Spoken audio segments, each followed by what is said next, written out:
কোরআনুল কারীমের যে আয়াত তেলাওয়াত হয়েছে 4 পারা 3 নম্বর সূরা 107 নম্বর আয়াত 100 আল্লাহ পাক ইরশাদ করছেন, কষ্ট না হলে পড়বেন, অলসতা লাগলে পড়বেন না। বিসমিল্লাহির রহমানির রহিম। ওয়া আম্মাল্লাযীনা আবিয়াদ্দাত উজুহুহুম ফাফি রাহমাতিল্লাহ হুম ফিহা খালিদুন।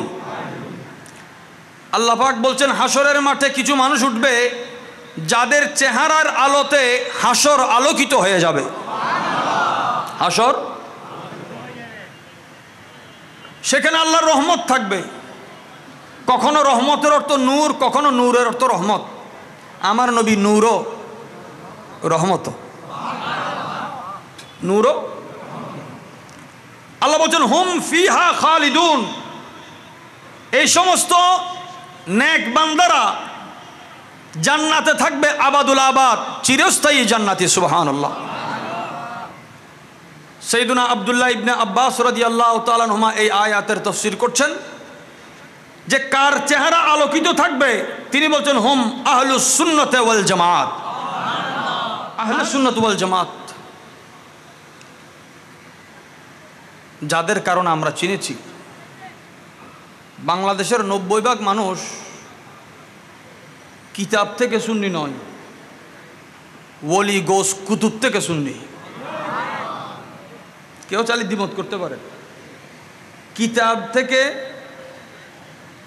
আপনারা কিতাবি সুন্নি না কুতুবি সুন্নি? কিতাবের জবাব লিখতে পারে, কুতুবের কোনো জবাব নাই। কুতুব লা জবাব। কুতুব, আলোচনার শুরুতে শুধু 1 মিনিট ভূমিকা বলছি। যার চুল থেকে পায়ের নখ পর্যন্ত আপাদা মস্তক জাল এবং ভেজাল, ওই সমস্ত মানুষরা এখন সহিহ হাদিস তালাশ করতেছে।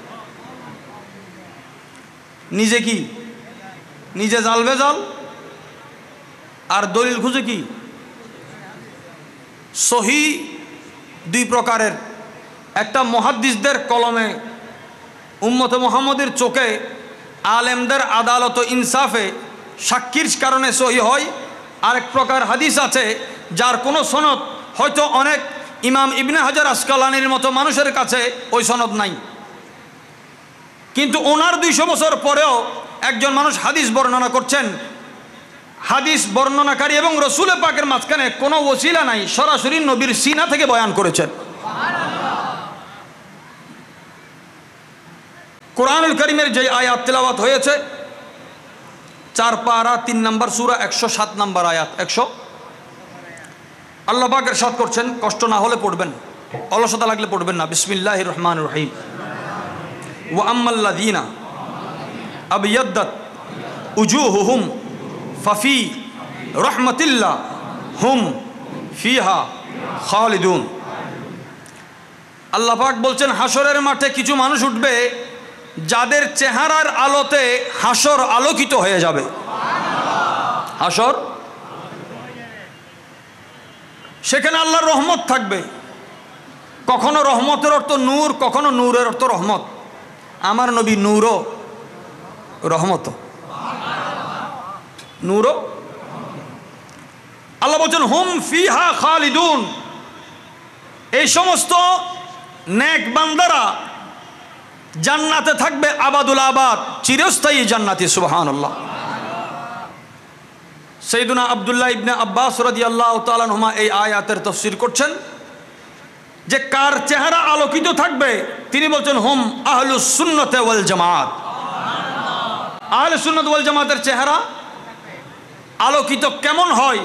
রূহ বের হওয়ার পরেও লক্ষ লক্ষ মানুষের ভিড়ে ইমামে আহলে সুন্নতের চেহারা মোবারক সাক্ষী আছে, নাই? আল্লাহু আকবার। আল্লাহর প্যারা মাহবুব নবীর